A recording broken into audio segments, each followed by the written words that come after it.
Passam anos e mais anos e eu vejo muita gente ainda falar: eu escrevo os meus cenários de testes em BDD. E quando isso acontece, eu normalmente costumo perguntar: o que você quer dizer com isso? E na mente das pessoas, parece fazer com que, se elas estão escrevendo cenários usando as palavras reservadas, dado, quando, então, o given, when, then, em inglês, isso faz parecer que elas estão usando um BDD. Se você é uma dessas pessoas, eu acredito que você tenha entendido errado o que é BDD.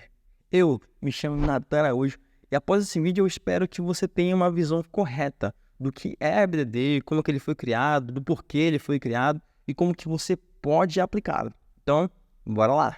Para a gente entender o que é BDD, a gente precisa olhar para quem criou esse conceito que tanto a gente ouve falar, principalmente quando a gente está falando com QAs. Então a gente precisa entender por que ele foi criado.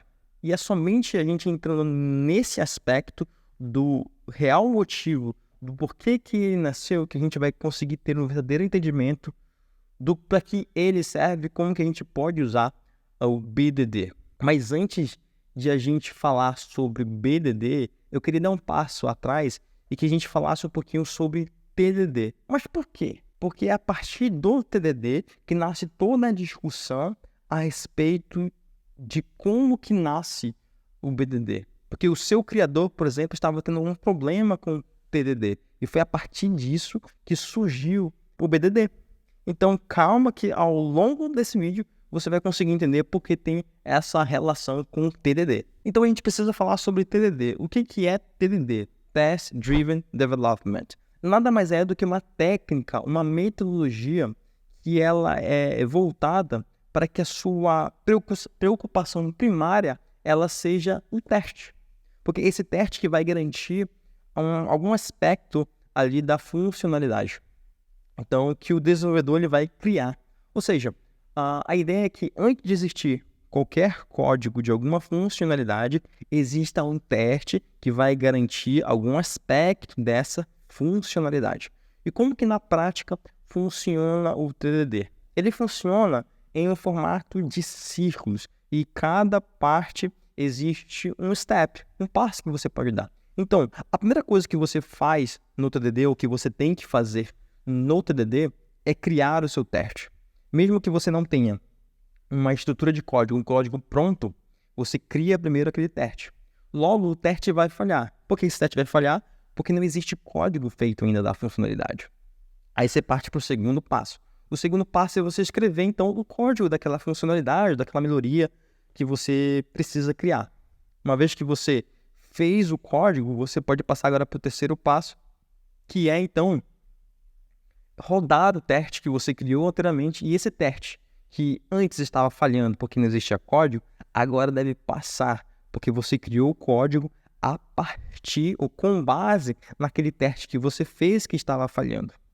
Então, uma vez que, nesse momento, agora você tem um teste que está passando porque você desenvolveu uma parte de um código, de uma funcionalidade, agora você pode ir para a parte final desse ciclo, que é você refatorar o seu código. Então, nesse momento, você pode agora explorar as melhores técnicas ou as boas práticas, tirar sujeiras e entender como você pode, então, melhorar o seu código. E você sempre vai voltar para esse ciclo. Toda vez você vai precisar criar primeiro o teste, depois criar um código, depois o código rodar o teste para ver se ele passa nesse momento e refatorar o seu código. Então isso se torna a prática do TDD em si. E quais são os benefícios do TDD? Primeiro, que você começa a criar testes que são orientados aos aspectos da sua funcionalidade em si.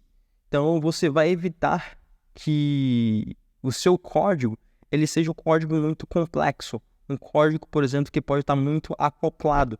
Dessa forma, você começa a aplicar uma boa prática de que você tem códigos testáveis. Isso é um bom benefício do TDD. Um outro benefício que a gente pode ter com o TDD é que você prioriza a qualidade do software. À medida que você vai construindo os seus testes juntamente com as suas funcionalidades, você percebe que você está garantindo ali testes importantes para o seu produto. Então, isso é muito legal também. Outro aspecto, segurança, porque isso vai te dar com que mudanças feitas durante ali a sua sprint ou no ciclo de desenvolvimento te traga confiança de que essas mudanças que você fez não quebrarão o seu software. Por quê? Porque você começa a criar primeiramente os testes. Então você já vai ter os testes lá para te dar suporte e feedback das mudanças que você está fazendo no seu código. E por isso ele vai te dar um feedback mais rápido. Se você precisar fazer alguma mudança, ou alguém no futuro fazer alguma mudança naquele seu código, você pode rodar os testes vão conseguir te dar um feedback muito mais rápido e você vai conseguir saber se o seu software ele quebrou, se você mudou algum comportamento que não deveria ter mudado. Então esse é um dos benefícios que o TDD ele consegue trazer. Agora, sabendo um pouco disso, sobre como que funciona o TDD e quais são os benefícios do TDD, o que isso tem a ver com BDD? BDD, como a gente costuma falar, Behavior Driven Development. Ele foi criado por um cara chamado Dan North. Dan North, ele tinha um sério problema. E esse problema eu entendo que exista hoje ainda, porque é um dos questionamentos quando eu vou trocar ideia com alguns desenvolvedores, por exemplo, eles acabam perguntando ou questionando. E quais são esses questionamentos? Uma das primeiras perguntas que os desenvolvedores faziam, ou que Dan North, por exemplo, encontrou, era, beleza, TDD eu tenho que começar por algum teste, mas eu não tenho a funcionalidade. Então, por onde eu vou começar o teste? Eu não tenho a funcionalidade. Até onde eu devo implementar o meu teste? Ou seja, qual é o escopo do meu teste? Eu não tenho a funcionalidade, eu não tenho o código da funcionalidade. Como é que eu devo chamar o meu teste? E se um teste falha, qual deve ser a nossa ação? Percebe? Diante de toda essa confusão do que era o TDD, confusão no sentido de não tem uma coisa muito palpável, muito abstrato ainda no início, né? Então, eu não tenho um código, por exemplo, diante dessa confusão, de não saber até onde ir com meus testes, de não saber como que eu vou chamar esses testes, de não saber por onde começar os testes. Dan North, diante dessa situação, o que ele entendeu? Ele entendeu que ele precisaria atacar naquilo que era mais importante para os testes e mostrar o que era bom nesse sentido. Por quê? Porque no início, o BDD ele foi projetado para deixar as coisas mais acessíveis e mais eficazes para a gente entregar um produto. Mas a partir do momento que ele foi sendo desenvolvido, ou seja, evoluindo, passou a ter uma visão muito mais abrangente, passou a ter um panorama muito mais voltado para uma análise ágil, que essa análise era voltada para o negócio. E como que ele passou, ele evoluiu para tudo isso que nós conhecemos hoje, ou para esse panorama muito mais abrangente? Dan North, ele começa a entender que ele precisaria, junto com o time dele, deixar as coisas muito mais legíveis, mais entendíveis. O que isso quer dizer? Que ele começa a criar algumas convenções para os nomes dos testes. Percebe? Ele, juntamente com alguns desenvolvedores, perceberam que os nomes dos testes que eles davam, esses nomes saíam no report, no relatório final. E eles então entenderam assim, se os nomes desses métodos estão saindo nos nossos relatórios finais, isso pode servir como uma espécie de documentação.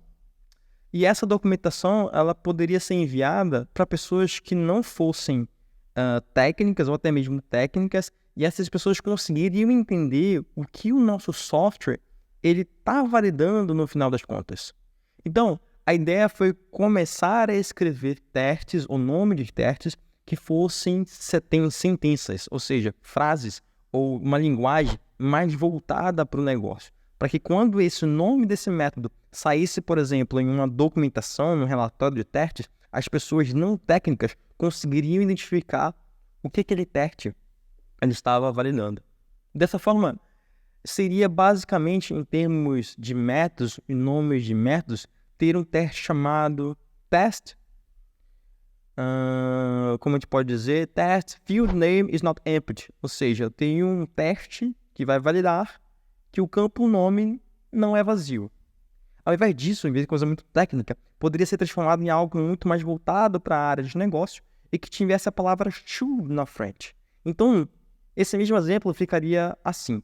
Test should fail for missing username. Ou seja, eu saio de um âmbito muito mais técnico dizendo que o teste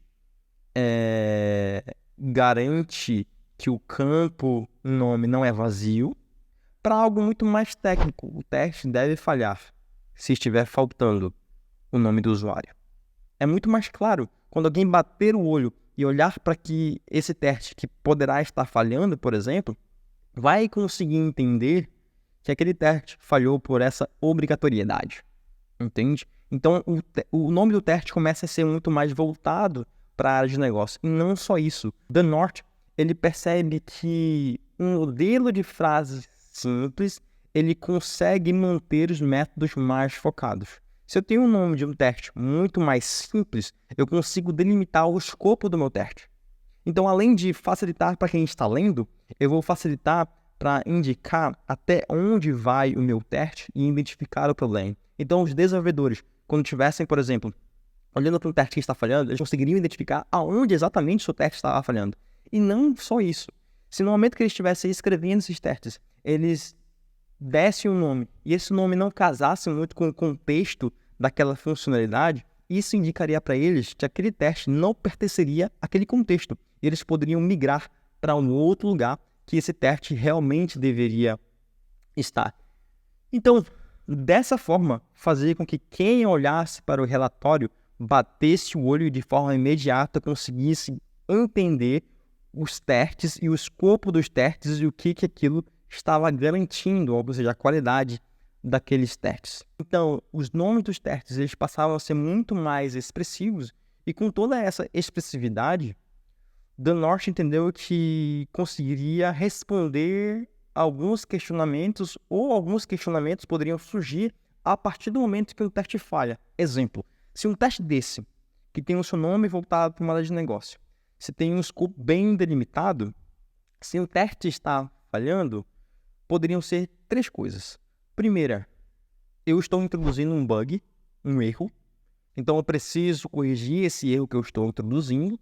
Segundo, o comportamento ainda é esperado, então eu tenho que corrigir o meu teste baseado em alguma evolução do próprio software, aquele comportamento é esperado, ele mudou de lugar, por exemplo, então eu tenho que tirar aquele teste daquele contexto e jogar para o seu contexto verdadeiro. Ou pode ser que o comportamento ele não é mais esperado. O comportamento não existe mais. O software evoluiu tanto que não se precisa mais daquela funcionalidade. Então eu preciso excluir o meu teste porque ele não faz muito sentido. E aqui vai um alerta do Dan muito legal, gente. É que os nossos produtos eles vão tender a evoluir. Os nossos softwares eles evoluem com o tempo. E se eles evoluem com o tempo, é de se esperar que alguns comportamentos eles mudem ou eles deixam de existir. E se eles deixam de existir, o que a gente tem que fazer com os testes? Excluir esses testes. Só que parece que muitas vezes a gente tem medo de excluir os nossos testes achando que isso vai baixar a qualidade. Mas é pelo contrário. Se nós entendemos que nosso software ele está evoluindo, isso quer dizer então que aqueles testes que ficaram não servem mais para a gente, não garantem mais a qualidade. Vamos substituir por outros que tragam mais qualidade para a nova realidade dos nossos projetos. Então não tenha medo de excluir os seus projetos.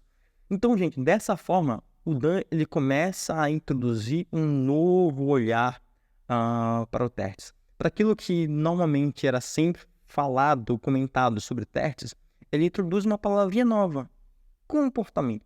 Isso vai ajudar todo o time a olhar para o contexto de comportamento do seu produto, daquela sua funcionalidade. É óbvio que mudar a palavra de teste para comportamento, isso de forma prática, não muda a relação que existe entre teste e TDD. Isso se mantém ainda. Mas mostra um ponto muito importante, que é a gente começar a olhar para a qualidade dos nossos testes. The North tem uma frase muito legal, que ele diz bem assim: se os métodos eles não descrevem de forma abrangente o comportamento do seu sistema, eles estão induzindo você a uma falsa sensação de segurança. É exatamente isso. Se os nossos testes, nossos métodos, eles não estão abrangendo os comportamentos do nosso sistema, o que eles estão fazendo lá? só estão lá para trazer uma falsa segurança para a gente de qualidade, que no final das contas nós não teremos qualidade. Então isso é muito legal de ficar em nossas mentes, porque ao olhar agora para as nossas funcionalidades, para os nossos testes, com um olhar de comportamento, nós vamos querer garantir os verdadeiros comportamentos do nosso sistema. Então, dessa forma, ficou muito mais fácil de entender alguns questionamentos ali que o time ele dava e alguma forma de orientar o time.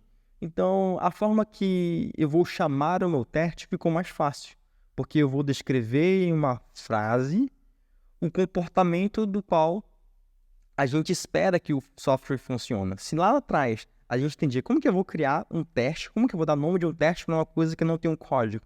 Então a gente volta os olhares para o comportamento. Eu sei qual é o comportamento que eu vou querer que meu software tenha. Então meu teste, o nome do meu teste vai ser voltado para esse comportamento. Então nomear teste ficou mais fácil. O segundo é o escopo do teste, até onde eu devo ir. Que é justamente eu tenho que descrever um determinado comportamento. O meu teste deve cobrir esse comportamento. Se no meu teste estou colocando vários comportamentos, isso já indica uma coisa errada. Então eu tenho que quebrar ele em comportamentos diferentes para que meus testes sejam atômicos e sejam independentes. Então isso foi muito legal também. E outra, os questionamentos quando o teste falha. O que eu devo agir quando o teste falha? Ou eu estou introduzindo um bug, eu tenho que corrigir, ou o comportamento mudou, eu tenho que adaptar o meu teste, ou mudar o meu teste de lugar, se aquele comportamento foi para outro lugar, ou se o comportamento não faz muito sentido, eu tenho que migrar ele, na verdade, tenho que excluir ele de lugar, porque ele não faz mais sentido para a realidade do projeto. O que acontece? Ao andar nesse caminho, Dan, ele começou a descobrir que ele estava propondo um valor muito mais que somente testes. Não era só sobre testes, mas um valor empresarial, um valor que sustentava o negócio que ele estava inserido. Então, a abordagem que ele trouxe de comportamentos não somente ajudou ele a entender melhor sobre TDD e melhor sobre testes, mas como também entender como isso poderia ajudar o negócio da sua empresa, o negócio do seu produto. E olha que doideira, que quando ele estava trabalhando em cima do vocabulário que ele ia utilizar para mapear, por exemplo, todos esses comportamentos, vocabulário esse que nós entendemos hoje como dado, quando. Então, ele teve uma conversa com o seu amigo Metz, e juntos eles perceberam que isso parecia mais como uma análise. E eles perceberam que eles poderiam aplicar essa análise para todo o pensamento orientado a comportamento para definir o quê? Os requisitos. Se eles estavam usando essa análise para definir o escopo ou como teste, eles perceberam agora, então, que eles poderiam usar todo esse comportamento, ou seja, toda essa abordagem, essa análise, para orientar os comportamentos dos requisitos do seu sistema. Olha que legal. Então, eles entenderam que se eles seguissem esse caminho, usassem isso, eles estariam em um bom caminho para eliminar algumas ambiguidades, algumas falhas de comunicação que poderiam estar acontecendo entre pessoas técnicas ou pessoas não técnicas. Então, eles começam a perceber que essa análise pode servir muito mais do que para testes, mas para toda uma organização e um time que vai ajudar na comunicação e nas falhas ali que poderiam ter voltadas para o negócio. E antes de haver uma falha de comunicação entre nós, deixa eu te perguntar, você já curtiu esse vídeo? Se não curtiu, já curte esse vídeo. Se está gostando, já compartilha para o seu amigo, para ele entender também a importância e o conceito que está por detrás do verdadeiro sentido de BDD, beleza? Mas bora voltar para cá. Voltando aqui sobre esse caminho que o Dan North estava criando sobre BDD, eles estavam começando a entender que todo esse arcabouço ele era criado em cima de alguns aspectos. E que aspecto é esse? É que o comportamento de uma história, o user story, por exemplo, que a gente trabalha muito, é simplesmente um critério de aceitação dela. Se o sistema atende a esse critério de aceitação, ele está se comportando corretamente. Se não, ele não está errado o sistema. Então, a metodologia que eles criaram foi justamente para melhorar essa comunicação com todo mundo do time estar na mesma página, não existirem ambiguidades, não haver falha de comunicação. E ao mesmo tempo que ele cria toda essa sinergia com o time, ele consegue criar um modelo que de forma conseguisse exemplificar em uma linguagem de negócio os critérios de aceitação. Então, por fim, qual é a ideia? É que o BDD, ele passa a não ser somente aquilo que fala de testes, somente de testes, mas como que os nossos times, eles são orientados ao comportamento do seu negócio, a fim de que todos nós possamos entender os requisitos daquele negócio, do nosso sistema, e que através de uma comunicação entre todos, no final, nós possamos exemplificar ou especificar todos esses comportamentos baseados em algum modelo de linguagem, no qual hoje nós chamamos de Gherkin. Então, o BDD, ele tem muito mais hoje, com a sua evolução, com a colaboração e a análise que o time faz, à luz de que, em conjunto, nós podemos entender do negócio. E quando eu falo de time, estou envolvendo todo mundo. É QA, é Dev, UX Design, é POs, análise de negócio, é gerente de projeto. Todo mundo que é necessário para construir o seu software. E dessa forma a gente pode descrever ali as coisas que nós estamos pensando sobre o produto. Então, se BDD, pensa comigo, se BDD ele tem todo esse arcabouço que eu acabei de falar, como que nós poderíamos chamar de BDD tudo isso se apenas nós estamos escrevendo cenários no formato Gherkin? Não faz sentido, não é mesmo? Então, se a gente começa a perceber que ele nasce de um jeito, ele evolui de outro e se desdobra para tudo aquilo que nós conhecemos hoje. Se a gente fala que BDD é somente escrita de cenários, a gente começa a perder de vista o real problema que ele veio tratar, que é trazer uma visão muito mais holística e prática de como os testes eles são implementados ou construídos e do valor que esses testes estão garantindo, porque são baseados nos comportamentos que o time entendeu que seriam importantes, ou seja, eles trazem valor para o negócio ao usarmos a sua abordagem. Então, a gente acaba não ficando limitado apenas ao uso dos desenvolvedores. Quando a gente fala de BDD, então, se ele nasceu lá atrás com um aspecto muito perto da área técnica, hoje não é mais isso. Ele não serve somente para desenvolvedores, mas para todas aquelas pessoas que estão construindo o mesmo produto. Seja para pessoas técnicas, seja para pessoas não técnicas. Elas começam a entrar no jogo com as suas contribuições e com toda a sua colaboração, para que a gente consiga orientar os times a desenvolver o produto certo para os nossos clientes. Qual é a lição aqui para a gente? É que a partir de hoje, se você escreve os cenários no formato Gherkin, sem existir toda essa ecossistema, toda essa colaboração, toda essa comunicação entre as pessoas que estão construindo o seu produto, não diga mais que você usa BDD, mas que escolheu só escrever seus cenários no formato Gherkin. Aí você vai estar correto, tá bom? Mas se agora, depois de descobrir o que é BDD em si, você ainda quiser aplicar o que é BDD, tenha em mente tudo isso que a gente comentou aqui, que eu comentei com vocês até aqui. Traga as pessoas, envolva as pessoas, para que todos tenham o mesmo direcionamento para construir certo o produto de vocês.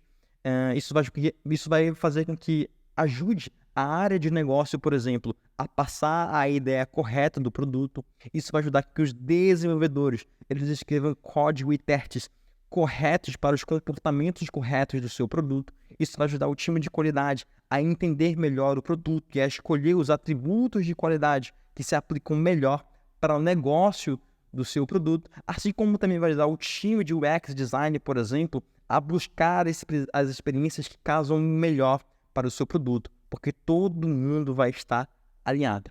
Percebe qual é a dinâmica, então, do verdadeiro sentido do BDD. Eu espero que esse vídeo ele tenha aberto mais a sua mente sobre o BDD, para que você possa ter entendido como ele nasceu, como ele evoluiu, o que ele é hoje e o que ele não é hoje, e que a gente tenha entendido todo o seu arcabouço e que possamos utilizar ele da melhor maneira e não simplesmente reduzir o BDD à escrita de cenários em Gok. E antes desse vídeo, eu peço, você pode me ajudar. Se você não deixou o seu like, deixa o seu like aqui, curte esse vídeo, compartilha esse vídeo com o seu time ou com o seu amigo que há, para que ele também possa ter o verdadeiro entendimento, o que é o BDD, e a gente se vê no próximo vídeo.